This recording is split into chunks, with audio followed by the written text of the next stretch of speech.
you become the eternal spirit. Jews, we've all been Christians, we've all been Mohammedans. We've lived through many lifetimes using the vehicle, if I can use that word, of religion to keep us in the center, to keep us from going too far to the left or the right. Sometimes this green area in the chart is referred to as the ocean of illusion. And sometimes when I'm explaining Kundalini awakening, we talk about this ocean and we talk about how we have to row the boat across that ocean. And religion, or dharma, or the righteousness within our own life is the boat that we row. And sometimes the boat becomes very shaky. Sometimes it goes way off course. But eventually, that ocean has to be crossed. And this is what you've been doing over your many lifetimes. You've been establishing your dharma. You've been establishing that quality of righteousness which has made you the great seekers that you are, the seekers after the spirit. Not seekers of power, not seekers of wealth, but the seeking of your spirit. And so, once you get your realization, religion becomes unimportant. And yet, in a sense, Mataji Nirmala Devi is the consummation of all the religions. You become all of them, and yet you don't need, in a sense, any of them. When you become one with God, when you become your spirit, from that point onwards, the whole purpose of religion has been achieved. And so this is the experience that you get.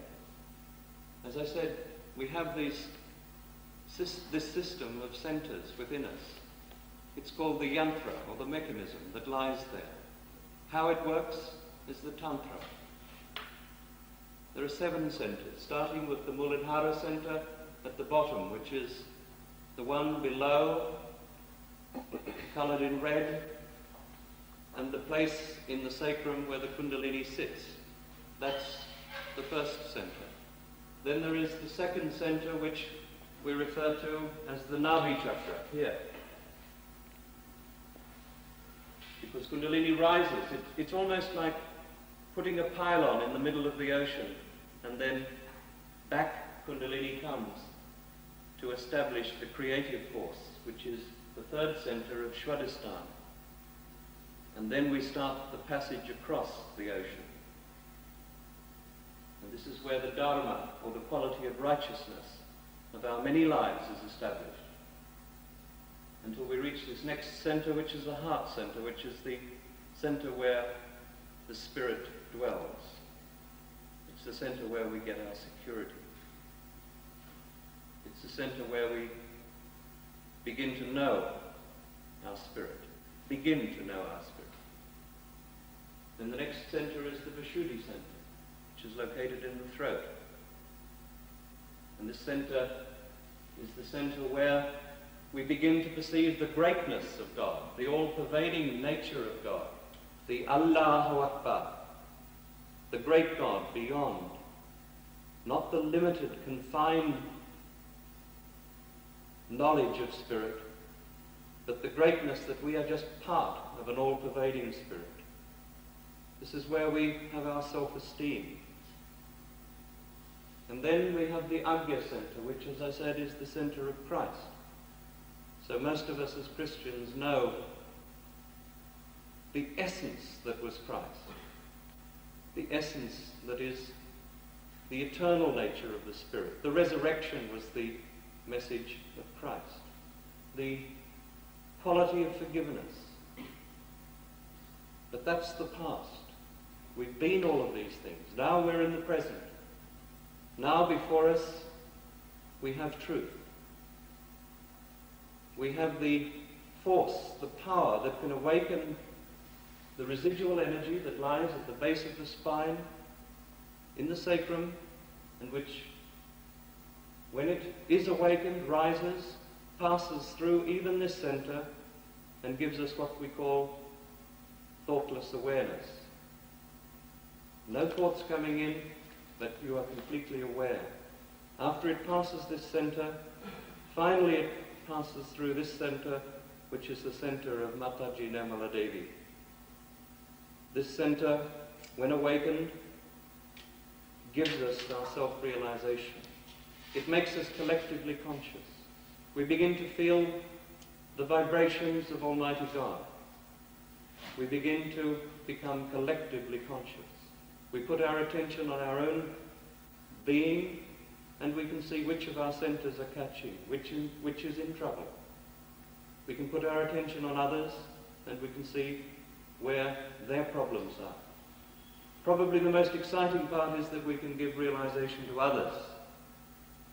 And this is how we're all going to be part of a big leap forward in the spiritual evolution that has to come. This is how we have to grow.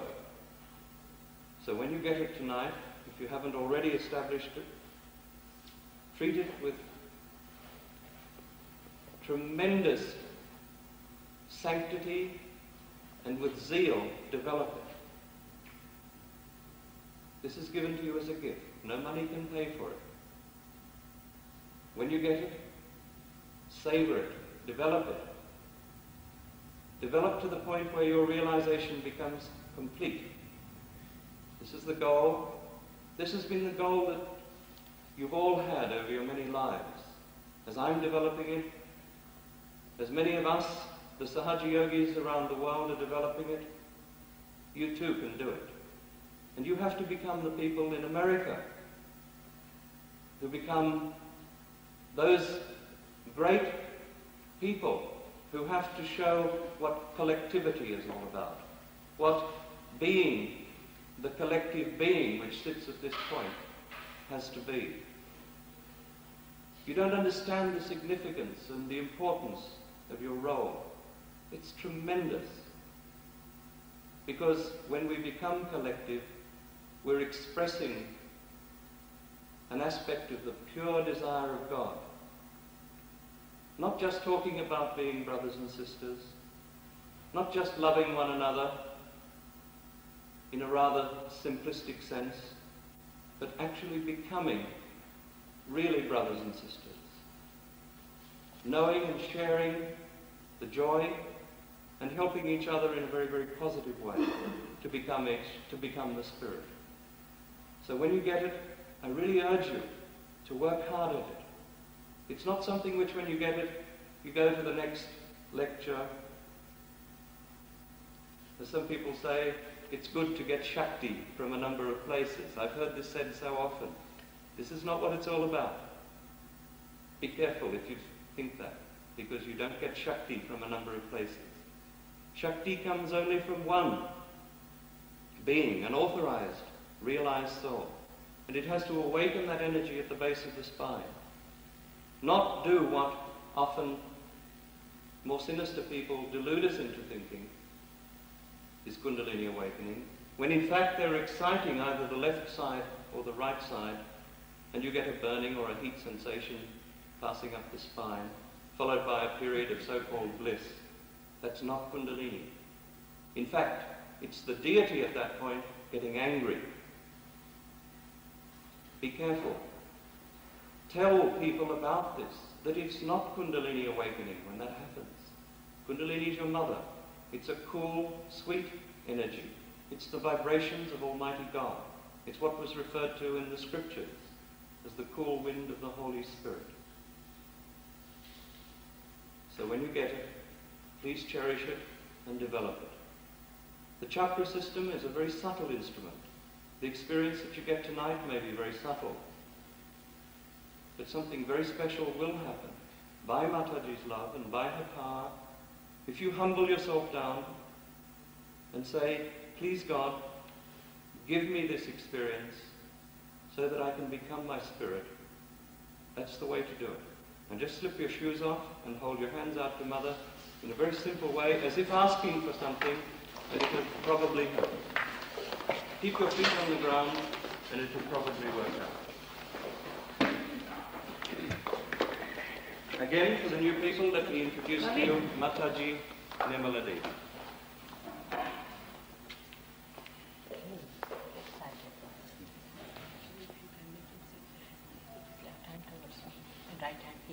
another one I too. would say you have a left-sided problem. You sit there, it's better. Come over here And the right hand outside. Just So leave there's it no in window that side, but it doesn't matter. It's open space. You can walk. You'll be much better.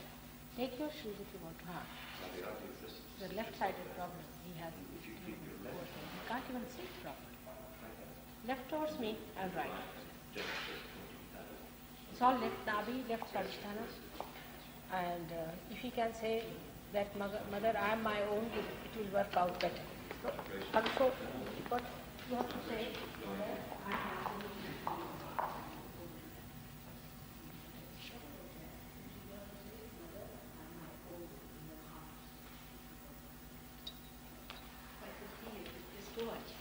I don't know how it's working in the brain.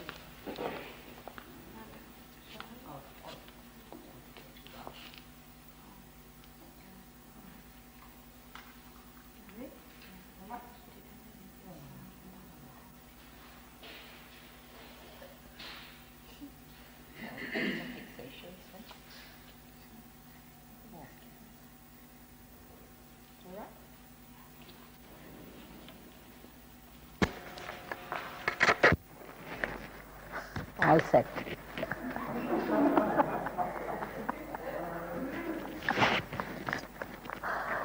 All right.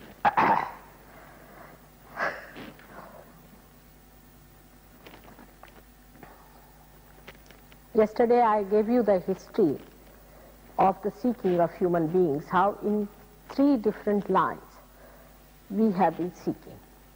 The first one, as I told you, on the right hand side, where they were doing something about exciting or awakening the deities of the elements. More in Greece and all these places they did these things much more than they did in India. Also in India we had the Vedas. In the Vedas, whatever they did was just to excite, or you can say awaken, the deities of the 5 elements. I think you all know what these 5 elements are. I need not tell about them. So this side that we see here is the power of action which enacts through 5 elements. This side is the power, as I told you, is the power of desire, which is a power by which we are emotional. This emotional power is active as a desire power, and this power that is there, which is the Kundalini, is the desire to be one with your spirit, which is not yet manifested. That's why it's a sleeping power and called as a residual power, because it has created the whole universe that is you and still is residual. In the center we have another power by which we have evolved. From our amoeba stage to this stage, whatever we have achieved is in our central nervous system. So we have another system which is the achievement through our evolution. That is called as central nervous system. Whatever is in our central nervous system is the consciousness, is the present. So the right side one, as you see here, and the left hand side one are also 2 sympathetic nervous systems. This is the left sympathetic nervous system, this is the right sympathetic nervous system. But as you are seeing here, it is a subtle body, and in the gross we can say this is the left sympathetic nervous system, this is the right sympathetic nervous system, and this is the parasympathetic nervous system, and this central nervous system we have not shown you. Whatever you achieve as a human being is perhaps not properly understood also. Now you see, if you put an animal in a dirty place, he doesn't know what is dirt is. He doesn't smell anything awful. He doesn't think it's something wrong. It can walk into any place. while for a human being it is unbearable. The achievement of our awareness as a human being is there, but is not complete, is not full. It has not reached its maximum or optimum, or we can say it has not got yet its own purpose. It has not reached its absolute value, and that's why we are in a confusion. The another problem is that when the man raised his head here, these two powers started working within him, creating two big institutions called ego and superego. And these institutions became like balloons, and they met on top of the head here, near the fontanelle bone area, say about 12 years of age, the whole thing gets calcified. And when it is calcified, you become the egg, you become separated, you develop your iris. Before that, you are not. Now, an animal doesn't have a problem of ego. I mean, he doesn't have many problems. For example, he won't be bothered if your dollar has a problem. He won't understand about insurances. He won't understand so many problems that we have created for ourselves. But he doesn't have the possibility.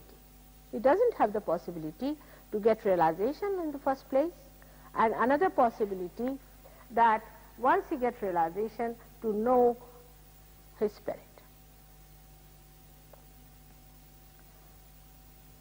Many people have asked me, what about animals? I said, animals cannot get realization. They cannot. Even, say, if there's an animal, if you vibrate that, he may carry the vibrations. Even this chair can carry the vibrations. Even these flowers can carry the vibrations. They can have vibrations, but they are not aware of them. This difference we must understand very clearly, that they are not aware.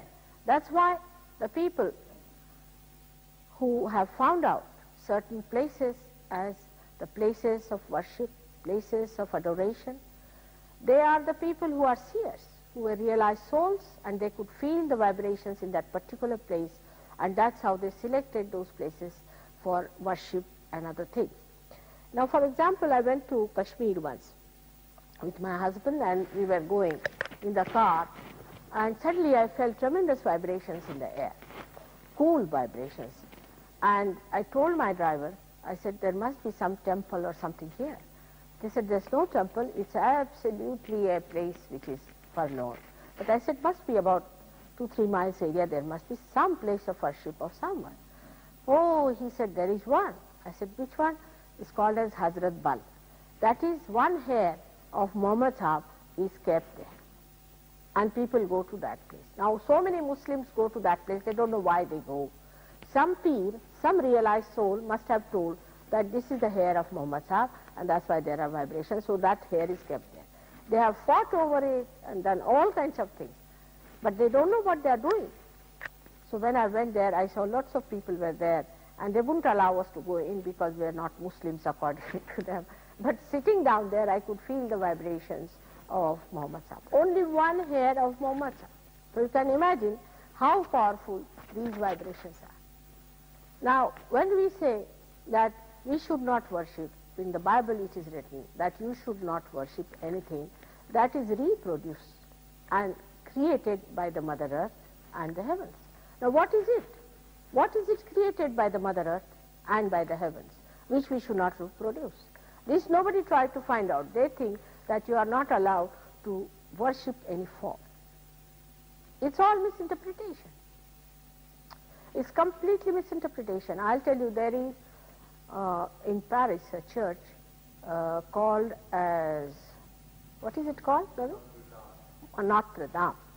And the statue of Mary and Christ is so vibrating, from outside you can see the vibrations are coming out. Now, this must have been made by some very great artist who was a realized soul. For example, the Sistine Chapel in Rome has got a very beautiful frescoes of Christ and all that. And if you see that Christ, I mean, it's absolutely vibrating.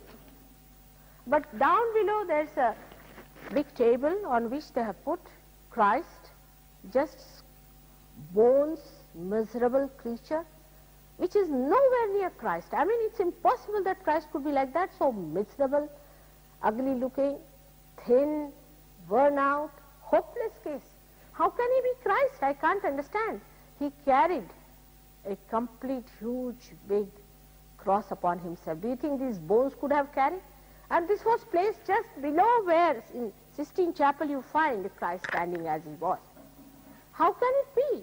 We must understand, and all these miserable things have led to such problems, because people think that if you are seeking, you should look the most miserable person. If you are a realized soul, you should be skeleton. It's impossible to explain to them that how can it be? A person who is a realized soul never suffers. He never suffers. The other day, I'm covering this subject before coming to the chakras, because in these few days what I have gathered is that very absurd ideas are crawling upon here in America, where people start saying that Buddha said that you must suffer. How can he say like that? It's illogical, impossible. How can he say that you should suffer? Because when he saw suffering, you know the story, when he went out, he saw an old man, he saw a sick man, he saw a dead man, and the idea came into his head that why are they suffering? And then he said it is because they are ignorant, they should be enlightened, there should be enlightenment. And then he went round and searched, and ultimately he was tired. He was sitting down under a banyan tree where he received his enlightenment, spontaneous. How can he say that you must suffer? The another myth among Christians is that you must suffer. Why should you suffer? Because Christ has suffered for you, isn't it? Has he suffered or not? If he has suffered for you, then why should you suffer any more? Or has he left something for you to be done? Was he incomplete in his suffering? Did you want him to suffer more? Actually, this suffering business is the greatest nonsense that I have ever heard. The another side of the Christ is the Jews. They said that if you accept Christ, I mean they were in a way correct, that if you accept Christ, then you will have to say that we have no suffering. So don't accept Christ. If you don't accept Christ, then we must suffer. All right? So you suffer. And they suffered in Germany, you know how they suffered. Now they have become ego-oriented. They are on the other side, now the shoe is on the other leg. All these mythical ideas about God, his incarnation, his aspects, is so man-made that it has become plastic, absolutely plastic. And I don't know how you are going to destroy this plastic from the human brain. It's absolutely impossible to convince them that suffering has nothing to do with realized souls. Actually, suffering is there where you are lost in a tempest, in the water, you are worried about getting engulfed. But if you are put on the boat, will you feel the suffering? If you are a Christian, if you are a realized soul, if you are really baptized, really, not by just putting your hand and I baptize you so and so in the name of this and that, that has no meaning at all. It's just a drama. You dress up well, take the little baby there, she's dressed well and nobody knows anything what's happening, and they just put the hand and you just accept it. This kind of baptism, of course not. But the real baptism, when the Kundalini rises from here, she goes up, here she awakens Christ. When he sucks these two things, ego and superego, meaning your conditionings and your karmas, both the things, they are sucked in, and then the thing, there's an opening here. Actually, you feel the softness here on your head, just like a child. He said you have to be like little children to enter into the kingdom of God. Means, what do the children have? They have a soft bone here. That's how it becomes. Actually, it should become physically, and you start feeling the cool breeze coming out of your head. So, I wanted to clear you on this point, that there is no need for human beings to suffer. Only thing, they are to be born again.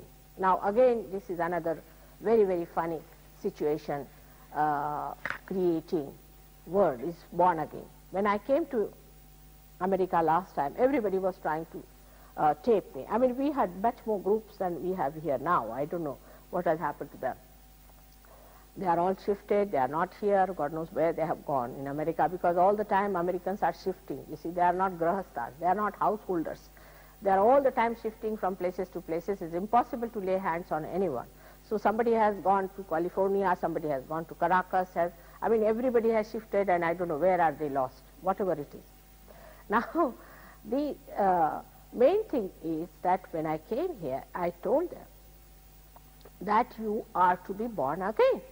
You are to be a realized soul. Means actually I didn't mean that you go to some place and say that I am born again. That sort of a thing I never said. And the gentleman who had organized the program in Los Angeles, he was very anxious that he said, Mother, don't allow anybody to tape your lectures. But I said, what's the harm? I mean, after all, what's the harm? He said, no, but they'll spread this. I said, very good. What do I want out of them? Is spread the news, all right. Now come, and they should get their realization, this is a fact, this is the truth, and what is the harm? After all, truth is truth. But I didn't realize that they were so stupid, that they started many organizations on that. You see, the vibration word came after that, and the born again. Now, they are born again, self-certified born again. You find them anywhere. I met them in America, in Australia. We are born again. I said, how? We are born. I said, but how? What is your authority? Bible is our authority. I said, but how do you say that you are born again? You must be collectively conscious, isn't it? Something must take place. They are fanatics. These born agains are nothing but another prototype of Mr. Khomeini, nothing else. They are Khomeinis. All these fanatics are nothing but Khomeinis in different names, in different labels, but they are not born again. They are not realized souls, because a realized soul is collectively conscious. He is. I am saying to be. He becomes. It is not just he says that I am born again. It's foolish and stupid to say like that I am something. Supposing tomorrow I start saying that I am the governor of this place, they will arrest me and put me in the lunatic asylum. That is how people have branded themselves. We are this and we are that and we are that. And another thing human beings have is to club. They always club together. You see, under any name they can club. Like in England, I met someone. He said, oh, they belong to our group. I said, what is your group doing? He said, you see, we have our fork and spoons put in a different way. I said, for that they have formed another group. I said, really? Yes, you see, our fork and spoons are not the way they put it is in England. We have another group. I mean, any nonsense they will take up to form a club or to form a group or a cult or a sect, and then bring in God in between. You know, it is in the, God has given us this idea. Now, how did you get connected to God? It's such an absurd thing going on. I mean, these sects and all these things, I just can't understand. God has created no sects, nothing. He has only created two types of human beings. One who are realized, one who are not. There's no third type. At the most you can say there are seekers and non-seekers. At that point where you can say those who are not realized. But I can't think of any other thing. I mean, God has created different type of faces. For example, somebody has, say, blonde hair, somebody has black hair, somebody has white skin, black skin. He had to do like that, otherwise we would have all looked like machines. Like these chairs that are here, we would have had no beauty about us, isn't it? There would have been no variety. It's such a boring thing to see all these chairs morning till evening. That's why he created this beauty. He made us so beautiful by giving us different permutations and combinations and things. It's such a work he has put in, while we are trying to become machine like bolts and nuts, and we become sort of, as they call it, the work. You see, the work we become of God, which is absent. Say in the nature, if you see, even one leaf is not just the same like the other leaf. Even there, variety creates the beauty.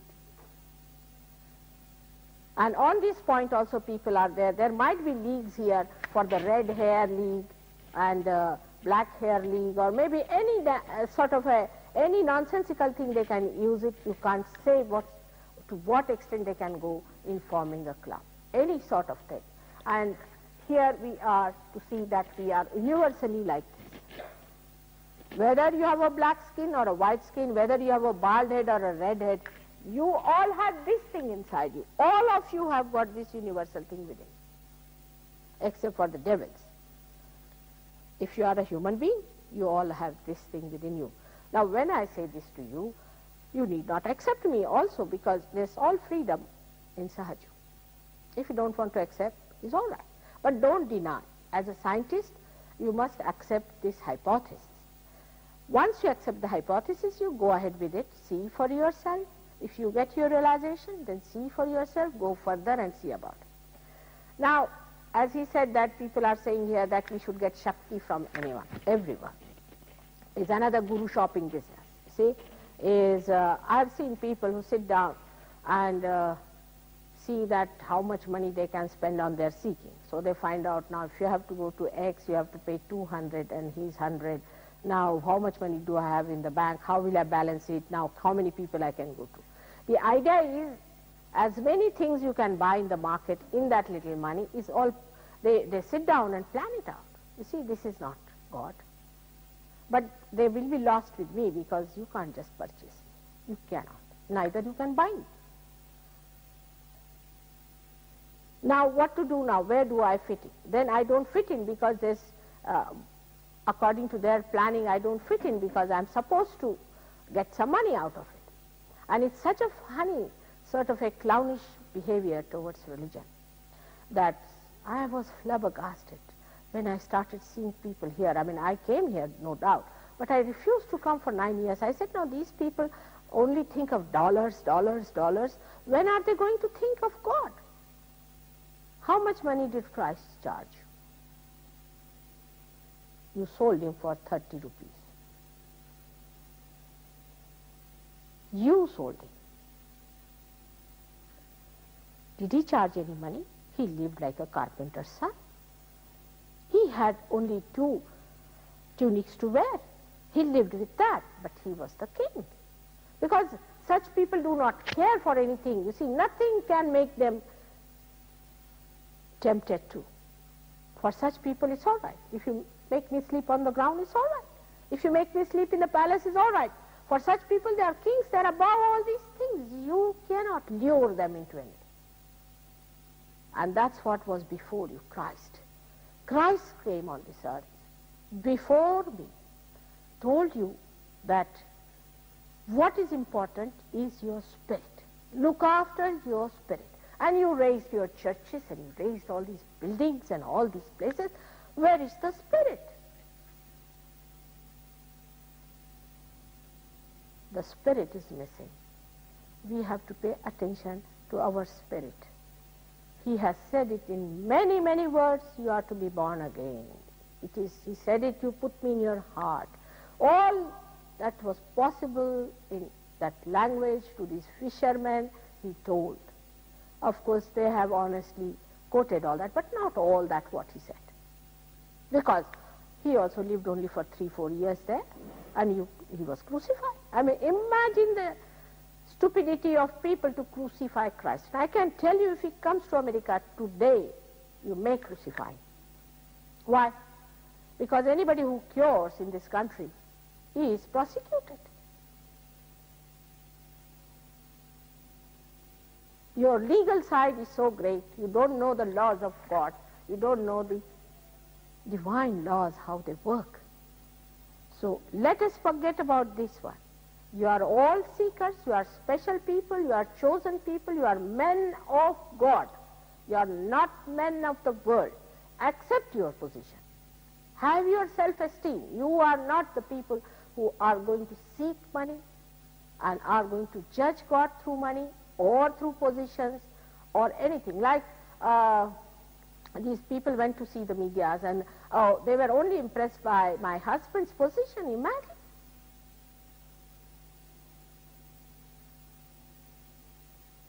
But you are different. You are the seekers. You are the seekers of truth, and truth you cannot purchase. I'm telling you this because I feel people need some cracking on this point. You cannot purchase, you cannot have a course, you cannot demand it. It has to work out. It's a happening. It's a living happening. It's a living process of a living God. Christ has said how many times this word living? Which is living is here. By going to anybody, you can get any number of spirits.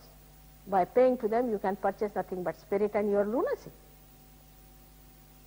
You can get epilepsy by paying money. You can get heart attacks. You can get your blood cancers, and you can get also some horrible types of diseases, which I have seen people are getting with these horrible so-called Shaktipat people.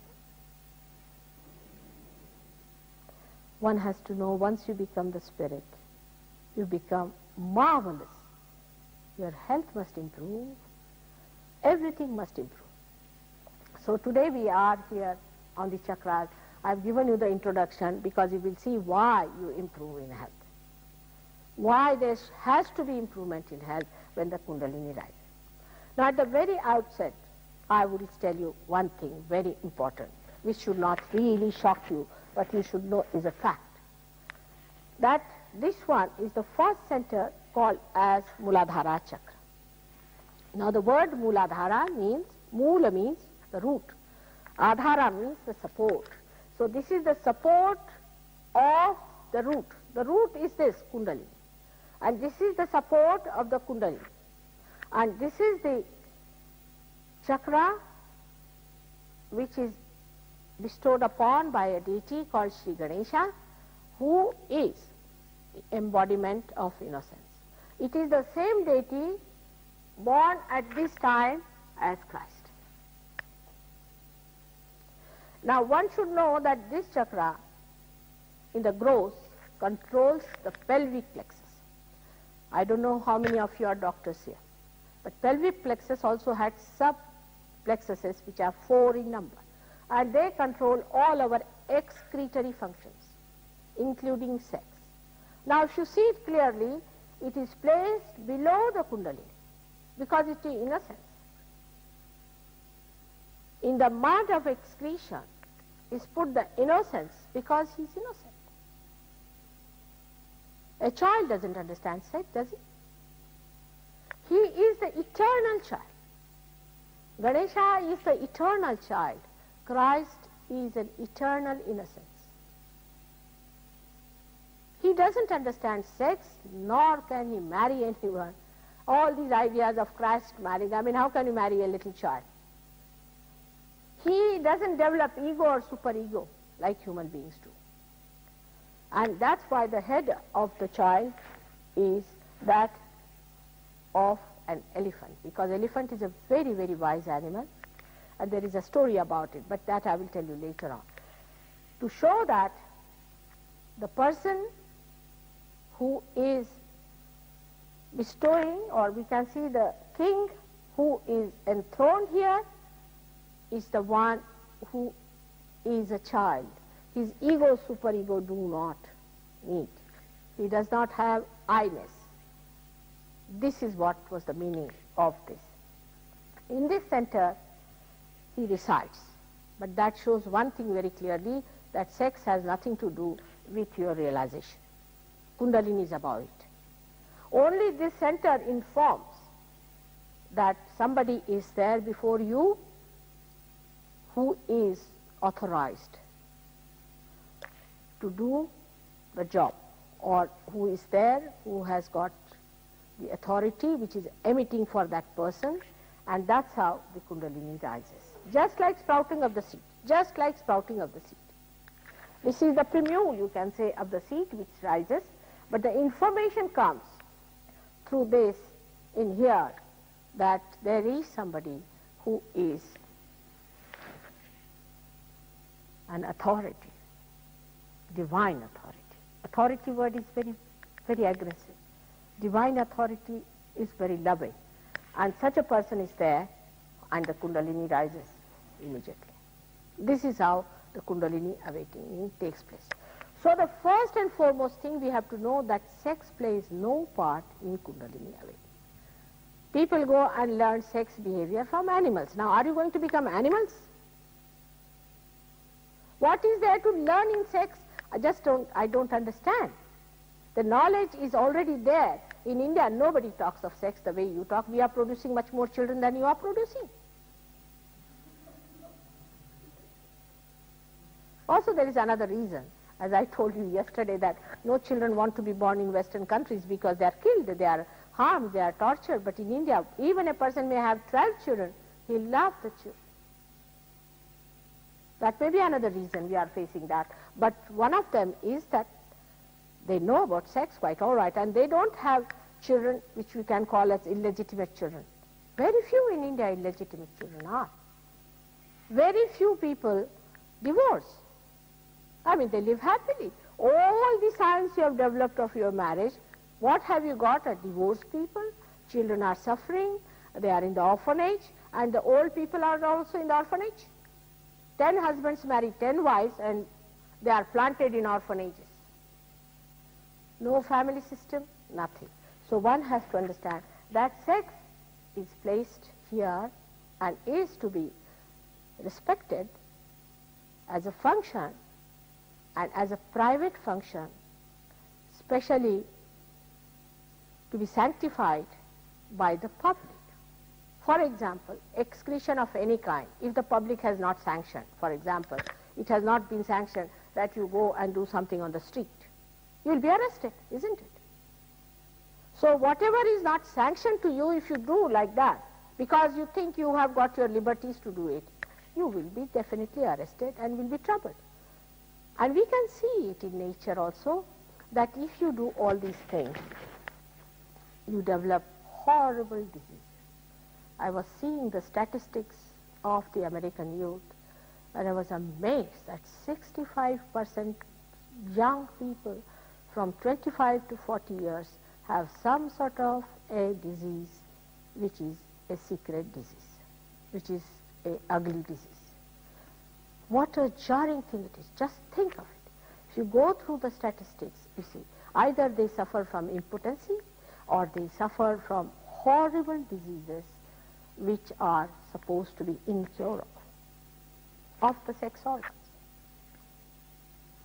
If your liberation, so-called, means license, was a good thing, nature would have been kinder to you. It is not.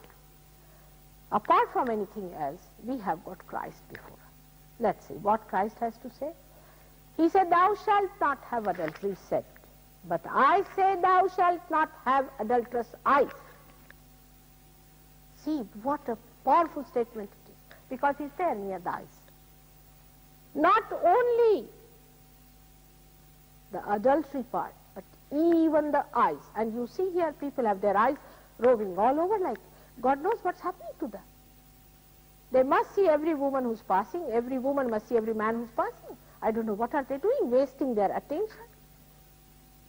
He has said it so clearly, even in the church when they are sitting, when they are trying to worship Christ, they are doing nothing but flirting. Have we no respect for ourselves? First purification point comes here. The first purification comes here. Let us face it. Of course, you will be purified when the Kundalini rises. But I must tell you, when this center is catching, the Kundalini is sucked back. One has to raise it again and again and again and again and again and again to establish realization. You can become a very dry person or an over-sexy person. It can be any perversion, or you can be all sorts of perversions. I really don't even understand. A man becomes a woman and a woman becomes a man and this and that position. All sorts of nonsensical things. Dog becomes a man, and I mean, I just can't understand how you are going mad with hither and thither all over the places. I mean, I really don't understand. I was so shocked. I never knew that such things exist in this world, that human beings have gone to that limit of nonsense. Books have been written about it. I met two ladies in Basel very near the German border. These two ladies who came to me were horrid, absolutely horrid. And this one was there and was shaking before me and all sorts of things happening to them. And I asked her, what do you do? Oh, we are very qualified. I said, how? We have done all the sophisticated methods of Freud. I said, really? Now you have surpassed him or what? I could not give them realization. I mean, the way you have taken Freud seriously, Christ is absolutely blurred out of your family. Christ is only for a cross to be borne, that's all. But that far, nothing beyond. And cross is not the message of Christ. It's the resurrection. You are to be resurrected. He got his resurrection to prove that you can be resurrected.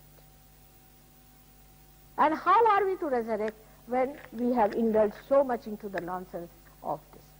But still, I must tell you, I must confess that the grace of God has poured all its kindness now. Really, I tell you, any type of thing is really forgiven. All sins and blasphemy and all that is forgiven, and you really get your realization. I have seen people who are described as one of the worst and the worst and the worst of all. They get that realization, and that's how they get their transformation and transmutation. It's surprising how it's working. It has to work because the creation is to be saved. It is he who is worried about his creation rather than we are worried. So the first chakra I have told you about has got four,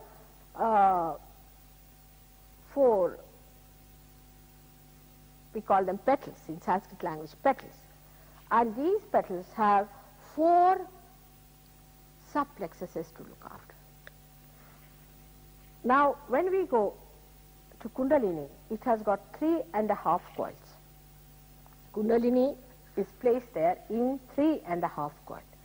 3.5 coil has a special meaning, and it is a mathematical calculation. 3.5 is a mathematical calculation, and if you happen to read one of my, I think in the Advent, I don't know if he's discussed it or not, but it's a mathematical calculation which has got 7, actually if you see that it makes 7 chakras if you push it 1, 2, 3, 4, 5, 6, 7, 8, if you draw a straight vertical line.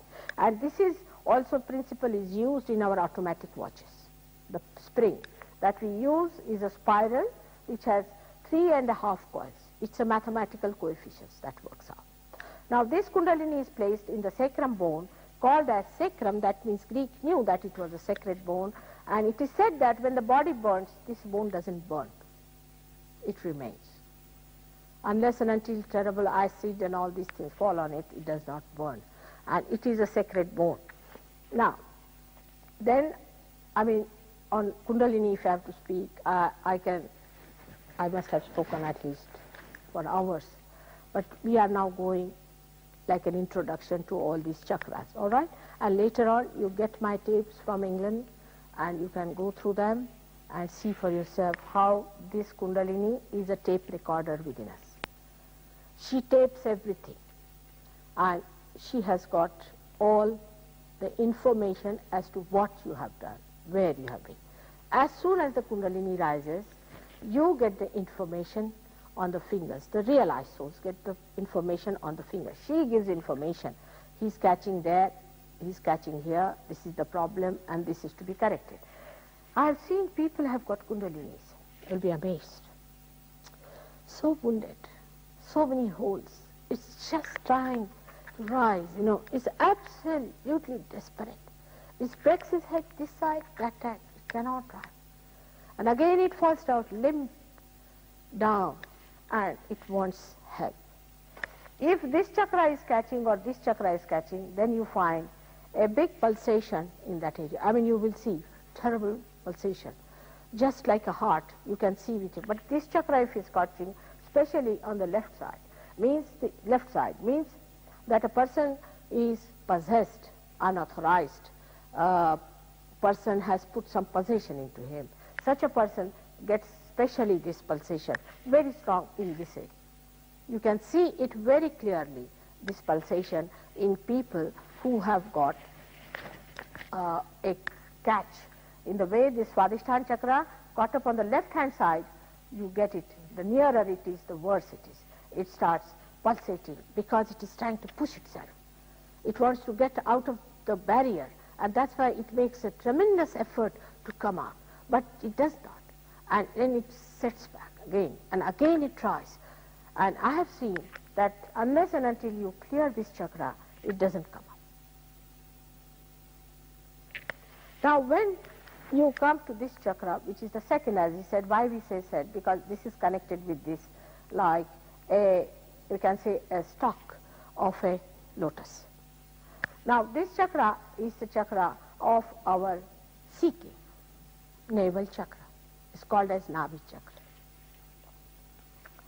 This center is responsible for our evolution up till now. Like from amoeba to this stage, we became because of the power of this center. And this center is occupied by the father figure, whom we call as Narayana. Lakshmi Narayana is the one, is the father aspect of God. Now, one can say there is only one God. Yes, there is only one God. No doubt, there is only one God. There are not many gods. But God, who is one, has many aspects. Like you can be a doctor, you can be a husband, you can be a father, you could be a son. Now you can't say there's only one man. I mean, God is not like Rock of Gibraltar, that he has no other aspects. But even Rock of Gibraltar, if you go and study, it has got different cells of which it is made. So God has different aspects, and in those different aspects he acts differently.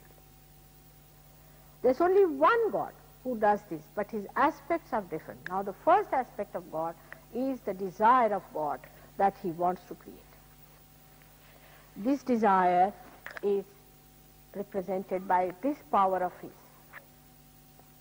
The another aspect of God is here, by which he wants, he creates, he acts and creates. He is the creator on this side. Now the central one is the aspect of God which is the Father, which is the one which tries to evolve, improves his image on the reflectors that he has created. These are the three functions and three aspects of God. Now this aspect is the aspect of the spirit here, we say, because it's the one that the spirit exists all the time. It is changeless, it is eternal, and it does not incarnate, in the sense that that aspect, which is the aspect of a witness, does not incarnate. That's the God Almighty, we can say, is called as Sadashiva in Sanskrit language. This aspect of God does not incarnate. He never incarnates. But his power is the Adi Shakti, is the primordial mother, is the primordial power, the primordial Shakti, is the one that creates this whole thing. She first creates the left side, and then the right side, and then the central side. These are the three powers this primordial power has got. And then she puts this Kundalini down there. When you become a human being, it rises and makes you aware of that all-pervading power, which is the school dress, which you start feeling. So the witness stays in the heart. The witness is the spirit. He is Satchidanand, means he is the truth, he is the attention, and he is the joy. When you get your realization, your attention becomes enlightened. Your attention becomes enlightened. How? That I can tell you, there's someone here who is one of the first Sahajogis we had. When he got his realization, he asked me whether my father had not spoken to me on the stage. I said, you can feel it. Just what is happening to him. He just put his hands like this. And he got a burning here. These are the centers of your father. I said, this one, that means something is wrong with him in the throat. Maybe he is down with bronchitis of a serious type because it was burned. He telephoned to Scotland, and the person answered was his mother, and she told in the same language, same sentence, that he is down with very bad bronchitis. You can even cure him sitting down. You can, because you are enlightened. Your attention is enlightened. Enlightened is not just ordinary light. Enlightenment means that when you are enlightened with the divine light in the real sense, not these artificial ones, then your attention starts acting. It starts working out.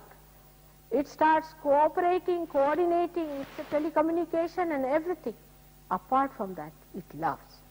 And this all-pervading power you have to become.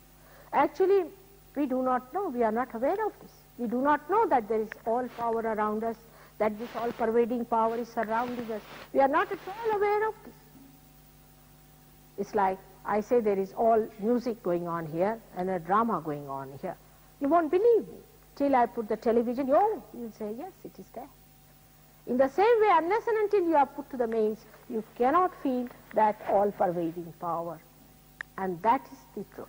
The rest is all just a falsehood. It's fake.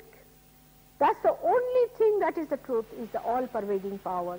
Whatever that all-pervading power relates to you is the truth. Like when you have that, you ask a question, is there God? You will get tremendous flow on your hand. But if you ask about a horrid person who is not a guru, but is a fake person, immediately the vibrations will stop. Not only that, sometimes it may burn, it may even give you blisters, if you just ask the question. It is so surprising, it is so simple, that once you jump into it, the all-pervading power starts emitting through you, and you become the vehicle of that power and the master of it. Whatever way you want, you can maneuver it.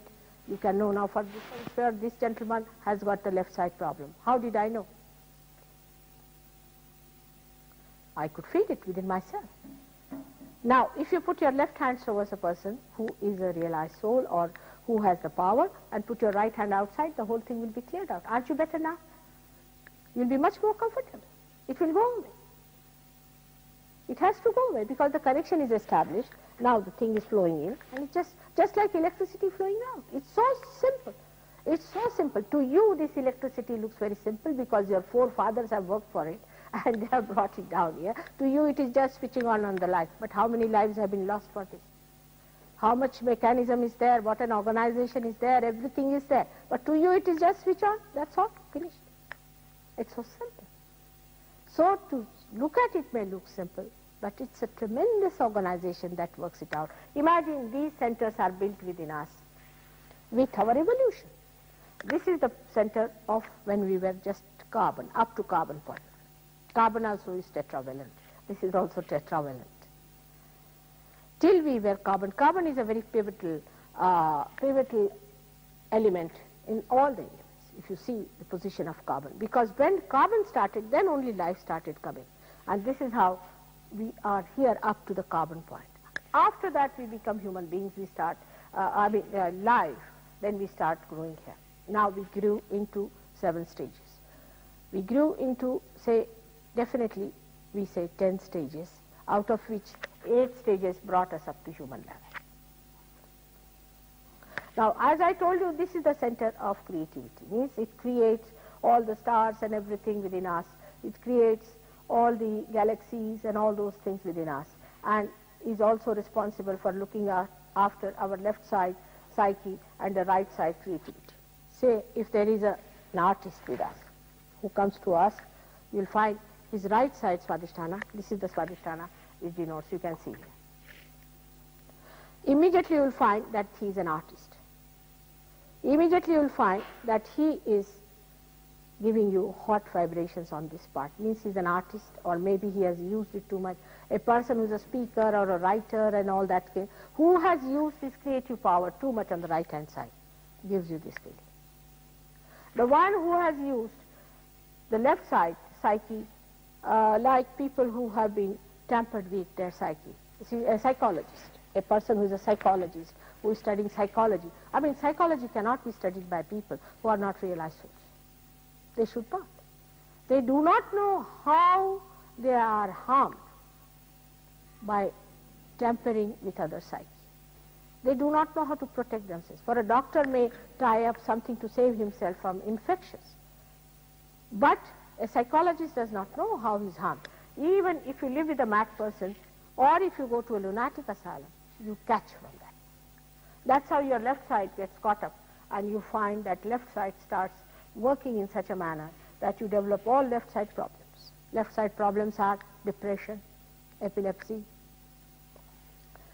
leading to all kinds of modern pressures, as they call it, guilt and diffidence, suicide, could be lunacy. All those things come from your left side. And last of all, cancer.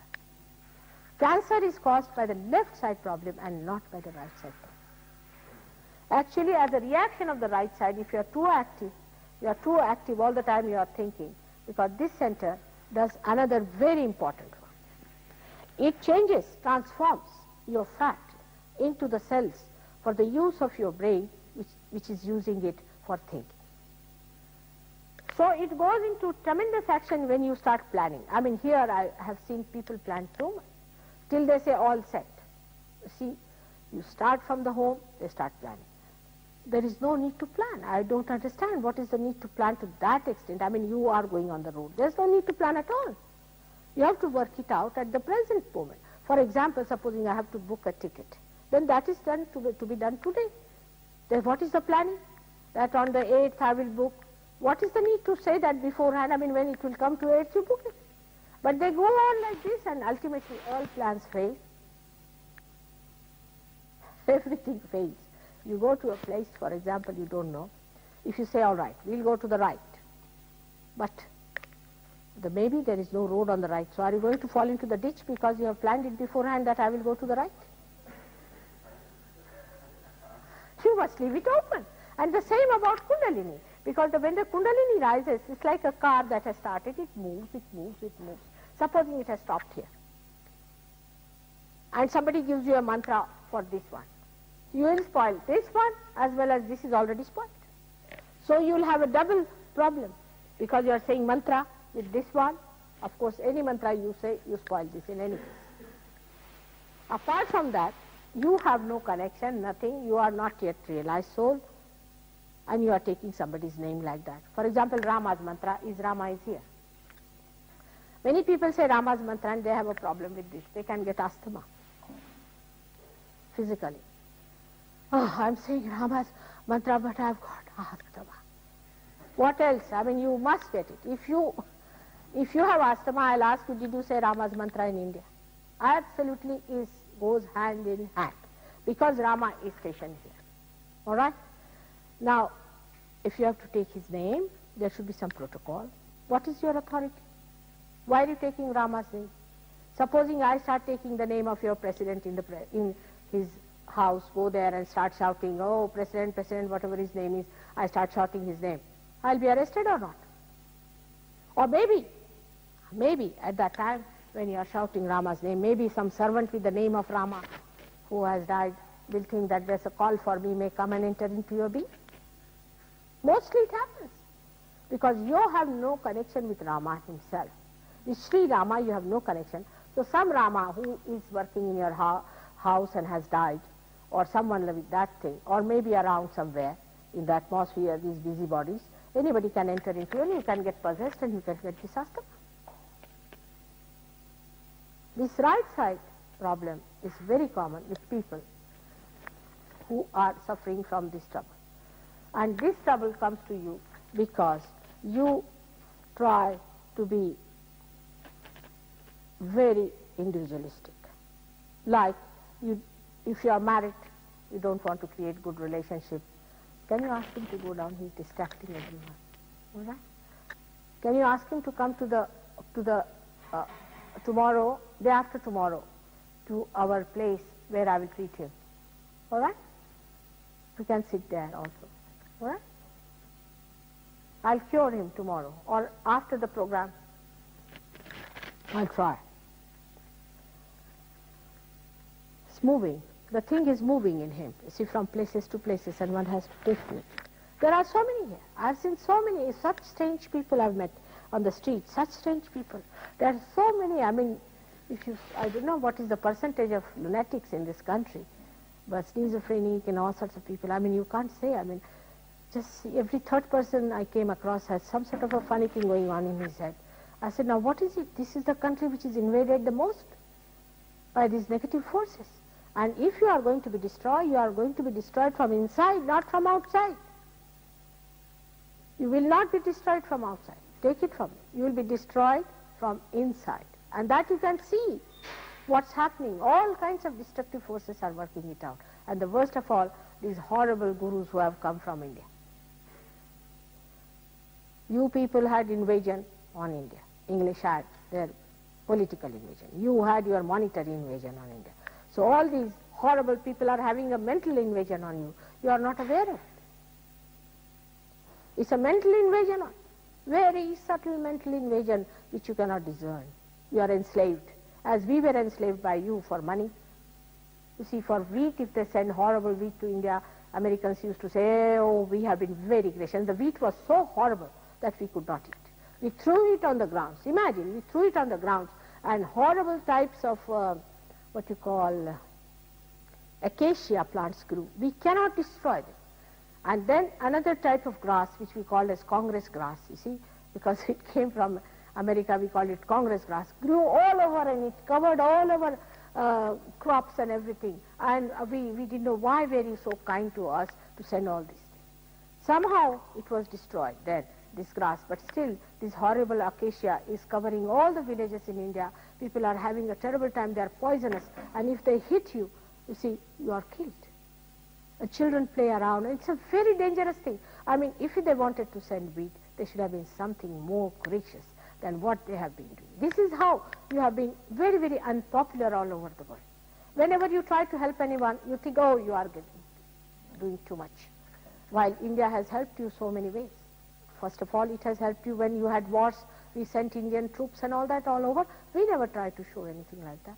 You see, it is surprising how these developed nations are so ego-oriented, I mean, so many things they have done that I cannot understand how human beings are not afraid of God and His wrath that can come on us. We have oppressed all the people who are already oppressed.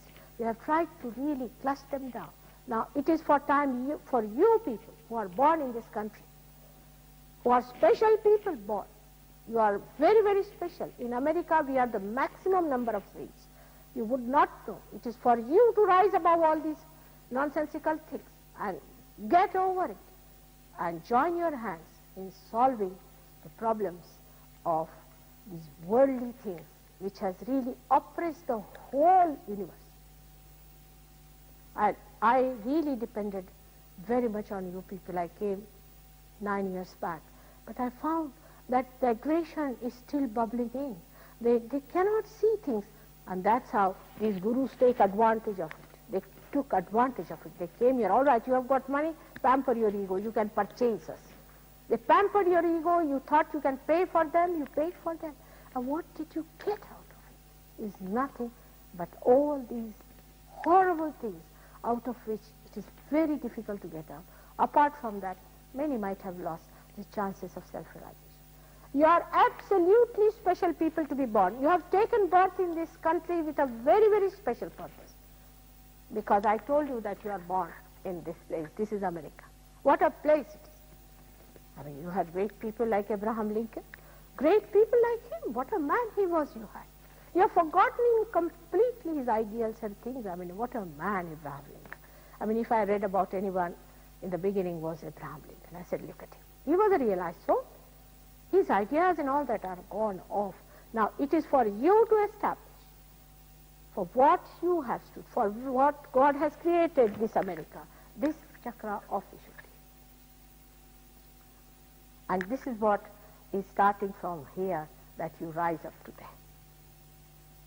The connection is that this seeking goes in developing, and there are 10 principles which are described as the 10 commandments, you can say, or we have got 10 sutras. In Sanskrit language, they are called as 10 sutras. Gandhiji put one more by saying that we should use only Indian things, not foreign things, because then they will dominate us. So he put Ekadasha, he put one more, but there are 10 which are here, which are described as 10 commandments in the Bible. And these are the 10 primordial masters who were born on this earth. Say we can start from Socrates, Then we can think of other, in India was Dattatreya. Dattatreya is the essence, and he is born as Socrates. He is born as Lao Tse. He is born as Abraham, as Moses. He is born as, up till now we can say, Muhammad Shah, Nanaka. Latest is the Sainath of Shirdi. He is the one who represents. They all represent this primordial master's principle of religion.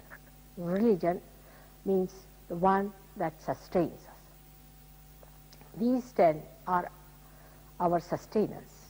These we can say our valencies, is our quality. Like this gold has a quality that is, it is untarnishable. In the same way, human beings have these 10 qualities in them. For a dog doesn't know what is truth and what is untruth. Dog doesn't know what is violence and non-violence. It's the human being who knows these 10 things. And these are the qualities, 10 qualities, which are sustained by the primordial master, who is the Dattatreya, who has incarnated on this earth basically 10 times. But there are so many Upagurus, as they call, the subsequent gurus also, who are realized souls. Now, at the time of Christ, John the Baptist, I mean, he was a real Baptist. He was not an untrue Baptist. He was a realized soul. Nowadays, everybody is a Baptist without being the real Baptist. You have to be the real Baptist. When you are a realized soul, only then you are a real Baptist, not before that. And this special thing called as the primordial master is also within you. You can become your own guru. Your guru principle is to be awakened. If the Kundalini awakens your guru principle, you become the guru. You have to become your own guru. On the left side is the diffidence that you cannot be a guru. On the right side is the arrogance. And that's how sometimes we subject ourselves to others saying that you are my guru. And here we are arrogant. When we see a real guru, we deny. So these two sides are to be seen, and once you work it out, for example, this gentleman who was here has a left side. Is the diffidence in him. Please come in. Here, huh? All right. May God bless. All right. So left side is the one that gives you that diffidence, and you subject yourself to other gurus. And you can see it on your left side, void. This is the void. You can feel it on the left side void, a burning sensation. And this is a sign that you have been to some guru who has been wrong, who has not a realized soul, who is a wrong type of man. Immediately you can make out from the person whether he has been to a right type of a guru or a bad type. If he has been to the right type, you get your realization just like that. You are just ready for it. He doesn't spoil your chakras, nothing. He doesn't give you false ideas, and you are just ready, but he has done very great work is to establish this part in yourself. That's why Moses, Abraham, all of them talked about alcoholism, about these things, because alcohol spoils the liver. Christ did not. He was born at that time, so he talked about the eyes. He talked about the realization. He talked about the gate, the door. And that's why he said you must get your resurrection. So the different aspects came at different time. And this aspect of the primordial master, which was Moses, we can say Abraham, and other people of the same type, they came to establish balance and dharma. Here they have not shown two other subsidiary chakras. One is the chakra of the sun, another is of the moon. This is the moon line and this is the sun line. Now this center they should have shown here, I think, which means that when you are on the sun line, you become right-handed. Right-handed means you are more projecting towards the future, you are thinking too much, or you are putting too much attention to your physical being and not to your spirit, not to your emotional sense. Now when you start getting to the asceticism and all sorts of nonsense like that, become an ascetic, give up this, give up that, and you give up actually your brains, nothing else. You become a thin person, you start moving like this and develop a horrible liver. See, this liver may extend up to this. Now liver is one of the one of the very, very special organs we have got within ourselves. I mean, you would not know if you have a bad liver till you get to cirrhosis, where they will say that now, last time has come, you arrange for your funeral. That's what it is. Liver is like that. It goes on getting bad, bad, bad, till you do not know. But in Sahaja Yoga, immediately you will know you have a liver problem. And you will also know how to cure it. And liver is responsible for our attention, which is so important. If your liver is not all right, your attention will be horrid. All the time you will be feeling sick, frustrated, embittered. You wouldn't like this, you wouldn't like that, sort of a person, always annoyed. And you would not know why I do like this. I don't want to do it, but why am I doing like that? So this is the one has to look after.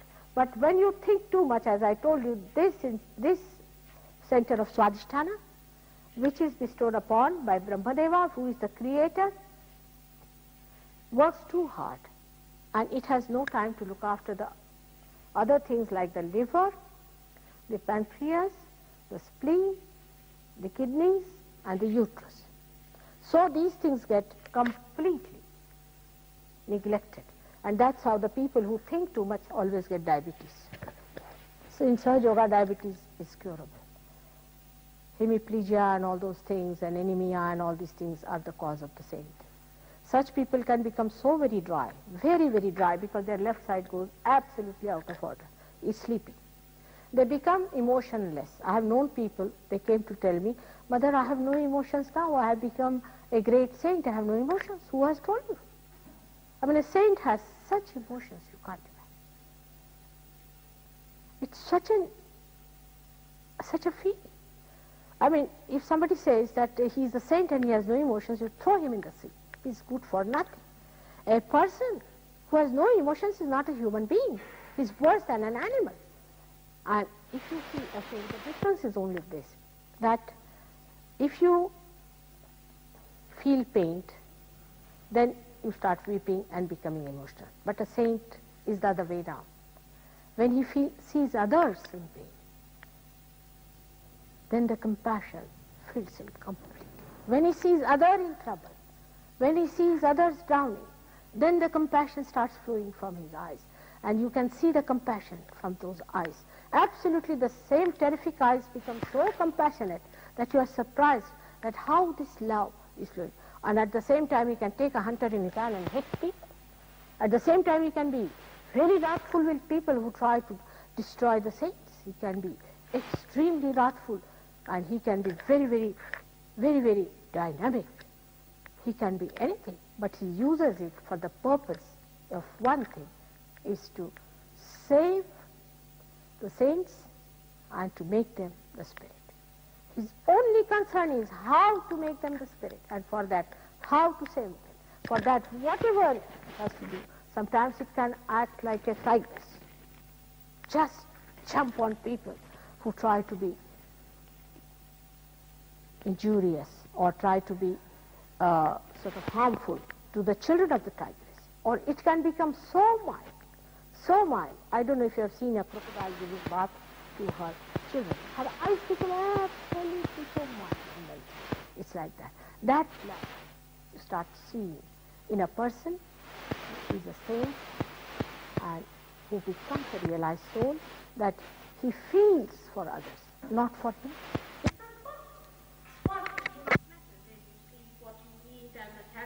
That all nonsense. It never comes in the mind. What matters is, oh God, what's happening to these people? These are my children. They are seekers, they are saints. They have been seeking for thousands of years. How am I to save? And such people who are dry, they end up with heart attack, and another is paralysis. I mean, you should never have sympathy for people who have arthritis. Tell them to be more loving. Spend some time with your wife. Spend some time with your children. You see, mostly these busy people and those who are at the helm of affairs who think that the whole world will be drowning without them. Actually, with them it may be drowned. I don't know what that part. Such very busy people, you see, who have no time to waste in a family and who are holding the banner of some sort of a great thing so-called. They always get heart attacks and die. If they are not shot off, they are They get their own heart attacks and die. They can get even epilepsy, but it's not actually the epilepsy. It looks like epilepsy, but it is a kind of a failure of the part of the head which is on this side, the ego goes up. And a person can get paralyzed, or he may become absolutely without any sensation in his body. These people, till they die, they are very alert. Their brain is very alert, despite the fact they have used their brain. Actually, the nature is very balanced. They have used their brain. With their brain only, they have achieved whatever they wanted to, but their brain is alert, but their heart goes up, the balance comes. But if you have used your heart too much, the left side, everything, too much of crying and weeping and this and that and all that, you become, on the contrary, your heart going up, your brain goes up. The balance is established. It's surprising that people said that in the mental hospital, no use having a cardiogram. There's no need, because you don't need it. Their heart is perfect. While they use their heart all the time, the brain goes up. And you become a brainless person or a gaga person and all sorts of things that we call it. So one has to understand that the balance is brought about by this position, and that's why Buddha has said, keep in the center. Do not go to extremes. When you go into extremes, this moves in the periphery. Supposing you are a thinker and you plan everything and you're meticulous and this and that, you are thrown on one side. Now the extreme phase of this would create a very egoistical supraconscious spirit in you. The one who we can cite was Mr. Hitler. Mr. Hitler was nothing else but a person who lived in the collective supraconscious, and he charmed people by his collective consciousness, collective supraconsciousness. What he did is to talk so big and so nonsensical things. If you read his lectures, you'll be amazed. That he said that we are the Germans, we are the special race, we are this, and we should kill all these people. And people believed it. It was just a position, a collective position. I mean, if you talk to those Germans, now I read some articles written by them, and really they can't understand. They said we were young people, we were studying, we were students, we were very good people, and suddenly all this came up to us, and he built us up as some sort of a martyr and all that, and we took to it. They made it such a big religious stuff, I mean a fanatic thing in their heads, that they accepted it. This is the extreme case of fanaticism. All the fanatics are on this side. All of them are on this side. Any fanatic who says, I am this, keep away from them. They are headaches, they are bores, numbering bores. You just can't talk to them. All the fanatics of the world, if they were bores, it's all right, but they go much beyond that. Like you see, Khomeini is there, is a good example of fanaticism. And I'm happy that Americans had a little experience of the fanatics. All fanatics, Catholicism, the so-called Lutherans and the so-called Pentecostals, nothing but they are all possessed people, especially the Pentecostals are possessed. Can't you see them? They are recluses, they are useless people, they are wastelands. All the spiritualists and all these people, they could be right-sided or left-sided. LSD takes you to the right side because you start seeing the lights and all those hallucinations which are of the supraconscious. Left-sided people who are there, they get into, they are all the time crying, weeping, deaf-eyed, slight-eyed, intriguers, they are on the left-hand side. But if you move too much on this side, then you can also get possessed. You can get very badly possessed, and this movement is very painful. It's painful to the person because they aggress on the person. But if you have this type of movement on the right-hand side, then you aggress a person. Because this is done with the ego and this is done with the soul. So the person who has a left side problem is better in a society because he's troubled himself and he needs his own cure and he's not a problem. But a person who is an egoist is such a problem that he doesn't see, he doesn't feel the pain of others and he gives pain to others. He talks in such a way that he hurts, and he has a very bad right he should be, and everything he does, all aggressiveness, all war, and all these things are a right side. And such a man can become very successful like Hitler, but ultimately he makes his doom, and nobody respects such a person ultimately. See, everything afterwards the history tells about the dirty things he was doing, the sly things he was doing, or the bad things he was doing, how many he has failed, what he did, everything comes out in the history, and he is just put into the light of history, and you start seeing that this man, who was supposed to be so successful, oh God, we do not want. One of the Sahajogis who came to me, he told me, he's a French, he said, Mother, please tell me if I was Napoleon. If I was, don't tell me, because then I will die. I said, why? He said, I feel that I'm very egoistical. After realization, I find my ego is like this, and I toggle like that, and I can draw very well, and he used to draw. So if I was Napoleon, don't tell me. If I was, don't tell me, I will really commit suicide. And in French people, if you call somebody a Napoleon, it's an abuse. You can imagine Napoleon the Great is being used as an abuse. So this is the thing that one has to understand, that ego-oriented person is over-disciplined, military life. He may not drink, smoke, you see. He may walk straight like a stick, but he's no good. The other one might be indulging into all such things, and he might be drinking too much, and all the drunkards you find are on the left hand side. Poor thing, they start with a small thing. When they started with a small thing, they are driven onto this extreme. Then they get caught up. Alcoholics are really not that they drink. There's some spirit in them that drinks. I met last time a lady from Cuba. She was a petite woman, small, thin woman.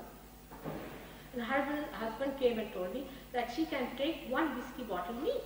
I said, this little woman, how does she do it? He said, she does. And I asked her, and she said, yes, mother, I do. I put her a bandhan, and I found a horrible big personality in her, horrible, tall and very hefty one. She said, mother, did you see that one? I said, yes, I did. He said, it is he who brings an ambulance. She could see him also. Such people who are on the left side can see the spirits and the things walking in, and they get all kinds of ESP experiences, and I get a hunch and all sorts of things. It's little movement that side. On the right-sided people also can have such hunches as to what to do tomorrow and how to do it and what will happen. They get all kinds of hunches. There are people who are getting photographs of the people, such people. One gentleman showed me some photographs which in an organization in Crete. It's a lady, she showed me, is taking out the photographs of all the horrible kings of India, as if they were dead on their faces. It was surprising. It was surprising. And now, thank God, that organization is not getting any information. But it was a horrible thing, and if you keep these photographs in your house, you also get bad vibrations. You might get their spirits coming into it. In BBC the other day, we saw a film where a man was possessed by a spirit of Van Gogh. I hope you know him. Van Gogh, he was a painter who paints in one line many colors like that. See? And this fellow was doing, actually when we saw with our own eyes, he was painting just like Van Gogh. And he said, I'm Van Gogh, he's doing this job. So all such things happen when you are on the left side, could be on the right side, or some artist may be on the right side. But this you can only find out with vibration, this side you are possessed. Now I have told you why we have to have dharma, why we have to have 10 commandments, why we should be in our sustenance, so that we keep to the middle path of Sushumna, this center, path of our evolution, and not deviate too much to this side, and not deviate too much to this side. That's the reason we have to have religion. But all religions have become fanatics. They are fanatics. So they are good for nothing, useless people. Absolutely, on the contrary, they have created so many sects and so many fightings that one can't understand. Now these great incarnations that come on this earth, they all have come as one aspect. Christ has said, those who are not against me with me. Who are those who are not against him? He didn't even allow him to talk. He had to fight for everyday life. same thing you did to Muhammad's art, the same thing you did to all the saints who came on this earth. It's not only Christ. You see the life of Socrates. You see the life of everyone who was like this. We had Sainath in India about only 100 years back. He must have died only 100 years back. But if you see his life was a struggle, nobody would listen to him. At least there are some people here to listen to me. But Sainath had about 3 or 4 disciples, that's all. That is a sign that I must be a true teacher, because if you have too much, that means you are all mesmerized, and 50,000 people are sitting there, and somebody is throwing a red color through a cannon, and they are all like mad. Is this God realization? Is this spirituality? You are not to be mad people. You have to be aware, and especially alert. You become really aware, which is enlightened. Your awareness has to be enlightened. You have to become that, not to be like sheep, goaded into any place, taken away anywhere. No, not that. So we have to awaken ourselves. We have to brighten ourselves and understand our responsibility. And we have to know that we are saints. We have come here to become our spirits, and the responsibility is very much great on the people of America. American saints have the greatest responsibility. Though Sahajyoga has prospered so much in Australia, most surprised. You condemn them as criminals. They went down there, they had children, grandchildren, and they have much less ego, much more wisdom. And that is the center of Mooladhara. That is the first set. Australia is the first set. And people are so wise. You won't believe, I mean, there was not even a single seat left when I went there, and thousands of people, the media was so sensible and so wise. I mean, there are 7 cities, and all the 7 cities have got centers in Sahajyoga. Just like villages in India, they are so wise. As villagers in India are wise, they are that wise. And I don't know what to say. The persons who are supposed to be the complete wisdom here at this point, to be the witness, to be the 16th. Can you see here, sub 16? And I'll talk about it next time, because I have told you about this center of Rama, and then I'll tell you about all these centers tomorrow and about this. Thank you very much. May God bless you. Now if you have any questions, you ask.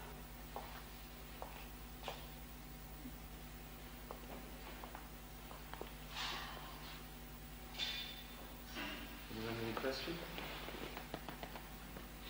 Now, so, now can I take out this fixation?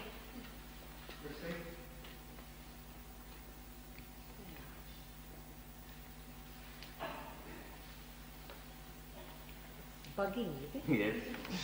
American special. I'm learning some words. Yes, now what just is the stand up question, and please? speak up. Why do some people lean more to the left side and others to the right side? What they? Why do some lean more to the left side and others lean more to the right side? And some lean towards the center. And some in the center? Is there a karmic pattern? Is there a karmic pattern, he says? There is, you see, we are made of 3 gunas. And the permutations and combinations are there of these 3 gunas. Alright? And those who are tamogunis, more desires they have, the more sort of emotional they are on the left side. Those who are ambitious are on the right side. And those who are wiser are in the center. So it's a temperament with which you are born. It has many reasons. It's the background, it's the things you have come out of it, and what was your education, how were your parents. I mean, so many things work it out, your personality. And these 3 gunas, Tamo, Rajo and Sattva gunas, these 3 qualities within us work out permutations and combinations of all the people. And that's how we have different type of people. And according to their style, they move to one side and another. Alright? I will be talking about that also maybe, if I have time, about Tamogun, Rajogun and Sattva.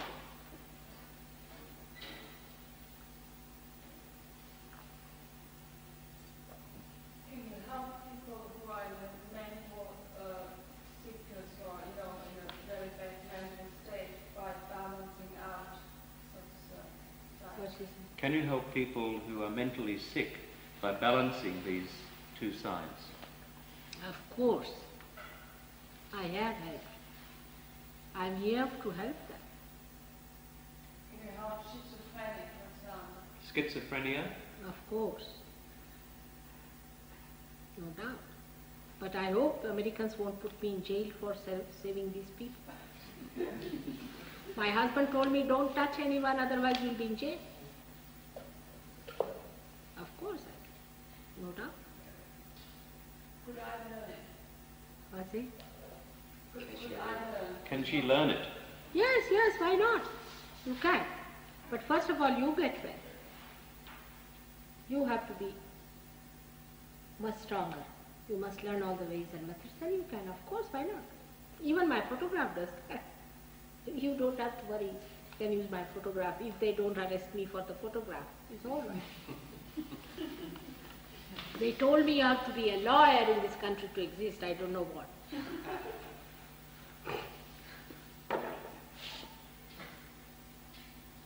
Yes. Yes. She had a teacher. Did you have a teacher? No.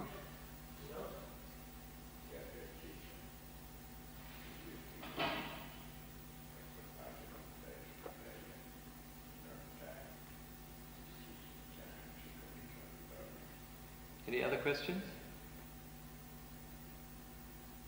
I'm born like this. I'm ancient, antique. Do you mind not disturbing, please?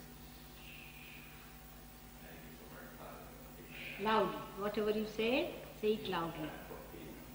Please don't disturb. If you've got a question, specifically ask it, but don't disturb. What is he saying? He's just mumbling. No, no, no. You say it loudly, why don't you say it? No, no, he's... Huh? Huh?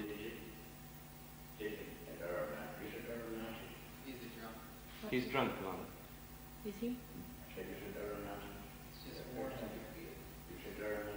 Any other questions? Yes. Well, after Bahaji leaves, will we be able to continue in New York? When you leave, will this be able to continue in New York, and can they learn how to grow? Yes. You see, we have got somebody. Herman has not come today. I don't know. Where is he gone, Herman? He's working. He's working today. And he has offered his place for working Sahaja Yoga. We actually, you see, we have imported people from London who do not have houses here. And also he's from Australia. But Herman said that he can offer his residence for the use of Sahaja Yoga to begin with, you see, because we don't take any money and you have to organize it yourself. And we have got here Christine, who is a very old Sahaja Yogini, and she can work it out. We have some other people also who may be coming and going from Philadelphia, and you people could be here. I'll also come back again if you call me. Next year maybe. We all can go to India also. We are going to go to India No, December. December. If you people want to come to India, we can take you down to India also in December, and we will have a program of how many days? About 45, 50 days.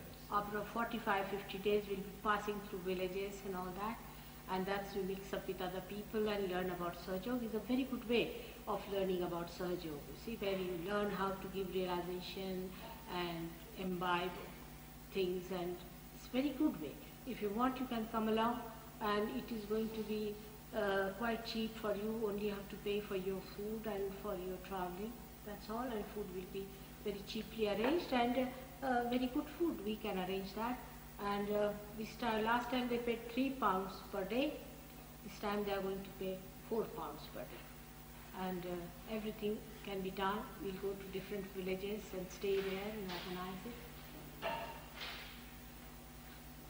It's not going to be any money making proposition or anything. It's a thing by which you go into simpler places and learn about Sahaja Yoga. It's better because here you see it's very quiet in this place, I feel, but otherwise in New York you have such a horrible signaling business, you know, and all the sounds, and the atmosphere is so much filled with funny sounds all over, and it's horrifying. Mother, a lot of people have asked about the practices, how they learn the practices of Sahaja Yoga, the various things to do. that they have to do, and I think they should all know that you just come along to the group after Mother's gone and you'll learn all these things. I too wanted to know how to do it as soon as I got my realization. Sometimes we're a little too keen to know. But you can tell them how do to give, first of all, protection to your aura. This gentleman told me that his aura was disturbed. It's true, your aura gets disturbed. So you get, first of all, a method of, first of all, protecting your auras and how to raise your Kundalini. This method I will teach you today, all right? After realization. What else? Yes. Before she spoke of saving the creation during the talk, I caught in on that particular phrase there. Does she mean that the creation is lost? Or? The creation? She said of saving the creation. Yes, I heard the first part. Does she mean? That the creation is lost, or that it's out of control? You spoke of saving the creation. He's asking, do you consider that the creation is lost? Maybe lost. It's not yet lost, but maybe lost. You see, creation, the epitome of creation is you, is the human being, all right? If you are not saved, the creation is lost. You are to be saved, and God has to save it. It is His own creation. You are His creation, and He has to save it. And how did a drunkard come in?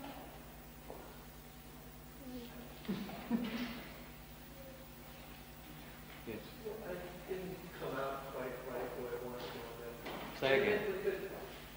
Does she consider the creation something apart from God, or is the creation also God, or is it? Do you consider the creation something apart from God, or is it also God, or what is it? Acha, now, you see, this is a subject which I have to deal with, all right? What is creation, what is God, how He created you, how we became human beings. It's a big subject, and it's to be handled sometime, and you have to be told all about it. And I cannot just answer it in 5 minutes, but I will. It's a good question and should come to you. But before knowing all these things and details about it, it's better you get your light. Once you have your light, gradually you start understanding it. All right? Yes. What is the meaning of Sahaja Yoga? Sahaja. Saha means with, Ja means born. Is born with, spontaneous. Sahaja means spontaneous. Whatever is living is spontaneous. You see, whatever happens spontaneously, we don't understand the word of spontaneous also. Means the living expression, living manifestation is spontaneous. Sahaja is born with it. But today, Sahaja has gone into the stage called as Mahayoga. Means it has become a amas. It works amas.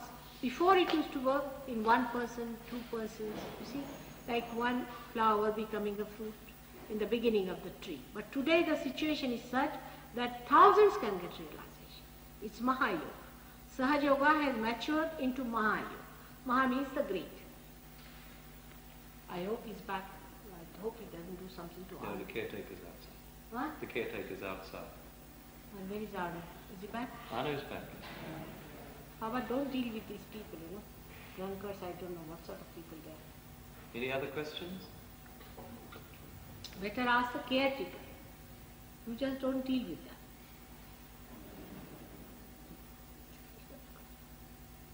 How do you know he's a drunkard? The way he was behaving. He was muttering and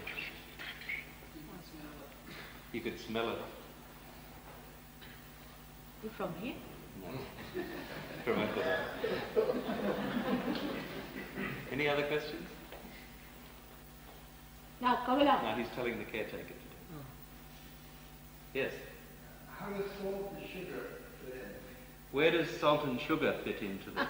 Into the stomach, into the void. Christ has said, you are the salt. You see? You are the salt. Left side.